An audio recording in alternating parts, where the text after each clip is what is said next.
Hello दोस्तों, welcome back to my channel.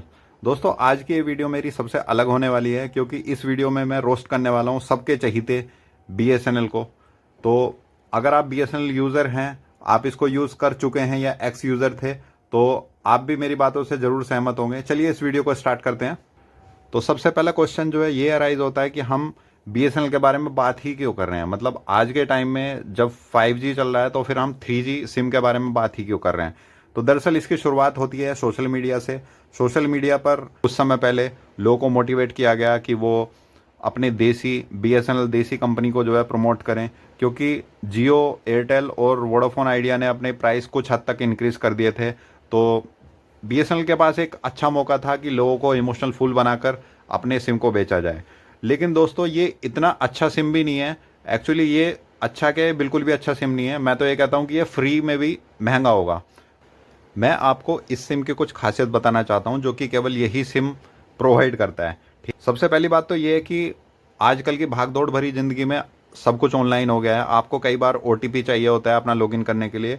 तो ये अकेला एकमात्र ऐसा सिम है दोस्तों दुनिया में जिसमें कि ओटीपी को आने में ही 1-2 घंटे का समय लग जाता है। हालांकि ओटीपी पेज पर अगर आप देखेंगे तो उसमें 5 या 10 मिनट का समय होता है, उसके अंदर आपको अपना ओटीपी भरना होता है। लेकिन ये जो घटिया सिम है इसकी वजह से जो है 1 से 2 घंटे लग जाते हैं, तो आपका सीजन भी एक्सपायर हो जाता है और वो चीज़ आपके लिए बिल्कुल यूजलेस हो जाती है।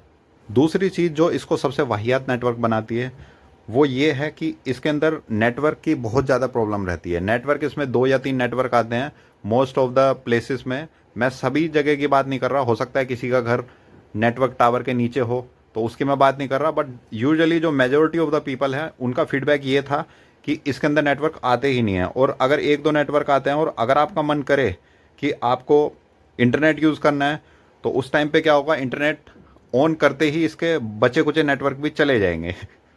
जैसा कि आप सब लोग जानते हैं कि इंडिया में 5G लॉन्च हो चुका है। काफ़ी पहले लोग 5G सर्विसेज को यूज़ कर रहे हैं, लेकिन ये एकमात्र ऐसा सिम है जो कि अभी 3G के लिए भी स्ट्रगल कर रहा है। इसमें आप 3G भी नहीं चला सकते। मेरे दोस्त हैं जो कि बीएसएनएल में पोर्ट अपना सिम करा चुके हैं, तो मैंने उनसे ये जानकारी ली कि किस तरीके से परफॉर्म कर रहा है। तो मुझे जानने के लिए मिला कि कुछ लोगों ने इसको 3 हफ्ते पहले जो है पोर्ट करा लिया, लेकिन 3 हफ्ते के अंदर भी ये जो है पोर्ट नहीं हो पाया। मेरे दोस्त ने इसके रिगार्डिंग ऑफिस में जाके बात की कि अभी मेरा सिम एक्टिवेट नहीं हो पाया। तो उनका क्या कहना था, उनका कहना था कि आप कस्टमर केयर पे बात करिए, कस्टमर केयर वाले आपकी समस्या को सोल्व कर देंगे। एक तो कस्टमर केयर लगता नहीं है क्योंकि इनके नेटवर्क नहीं आते।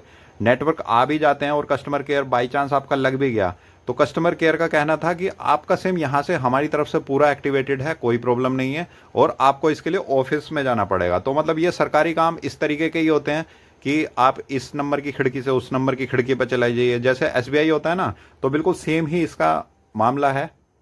इसकी सर्विस इतनी पैथेटिक है दोस्तों कि अगर आपके फ़ोन में बीएसएनएल का सिम है तो आपको उसके नेटवर्क देखकर अपने ही खुद की फ़ोन की स्क्रीन पर थूकने का मन करेगा।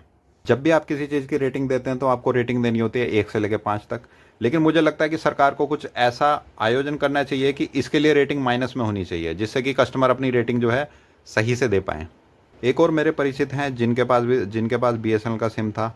किसी वजह से उनका फ़ोन जो है खो गया था। तो जब उन्होंने फ़ोन किया बीएसएनएल के कस्टमर केयर पर कि मेरा फ़ोन खो गया है, गुम गया है, इसको आप ब्लॉक कर दीजिए, तो आप यकीन नहीं मानेंगे कि बीएसएनएल कस्टमर केयर वालों का क्या कहना था। उनका कहना था कि अभी 2 दिन की छुट्टियां हैं, आप 2 दिन हॉलीडे के बाद कॉल कीजिए, तब आपका सिम ब्लॉक किया जाएगा। तो देखिए कितनी पैथेटिक सर्विस है। इसके अलावा बीएसएनएल के सिम में हमें क्रॉस कनेक्शन की सुविधा मिलती है। जिन लोगों को नहीं पता उन्हें मैं बता देता हूँ। क्रॉस कनेक्शन में एक्चुअली क्या होता है कि आप कहीं पर बात कर रहे हो, आप जिस सामने वाले बंदे से बात कर रहे हो वो बंदा एकदम से चेंज हो जाएगा, आपकी कॉल और कहीं कनेक्ट हो जाएगी और आपको पता भी नहीं चलेगा। आप किसी से बात बता रहे हो, दूसरा बंदा कहेगा हेलो हेलो। तो ये इस तरीके की अजीब अजीब हरकतें इसी वाले सिम में होती हैं।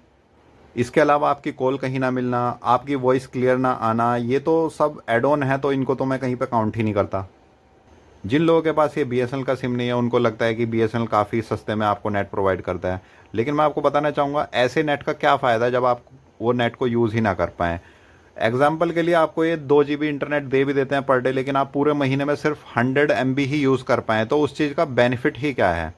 अभी रिसेंटली पिछले महीने 40 से 50 लाख लोगों ने अपने फ़ोन को सिम को पोर्ट कराया है बीएसएनएल में, जस्ट बिकॉज क्योंकि वो इंडियन कंपनी को रिवाइव करना चाहते थे, उसको सपोर्ट करना चाहते थे। लेकिन बीएसएनएल के एम्प्लॉय पता नहीं कौन सी भांग फूंक कर बैठे हुए हैं कि वो काम करने को राजी ही नहीं है। और मैं आपको बताना चाहता हूं कि बीएसएनएल जो है अपनी हालत का खुद जिम्मेदार है। अगर ये अच्छे से काम करते तो इनको मार्केट से जाना ही नहीं पड़ता, लेकिन अब ये चले गए हैं तो इसमें हमारी गलती नहीं है, इसमें इन्हीं की गलती है। आप कितना भी ट्राई कर लो लेकिन ये कभी नहीं सुधरेंगे। तो मेरी आप सभी से ये रिक्वेस्ट है कि सोशल मीडिया पोस्ट पर आप ध्यान ना दें, अपना खुद का दिमाग यूज करें, जो आपके लिए बेस्ट है उसको यूज करें।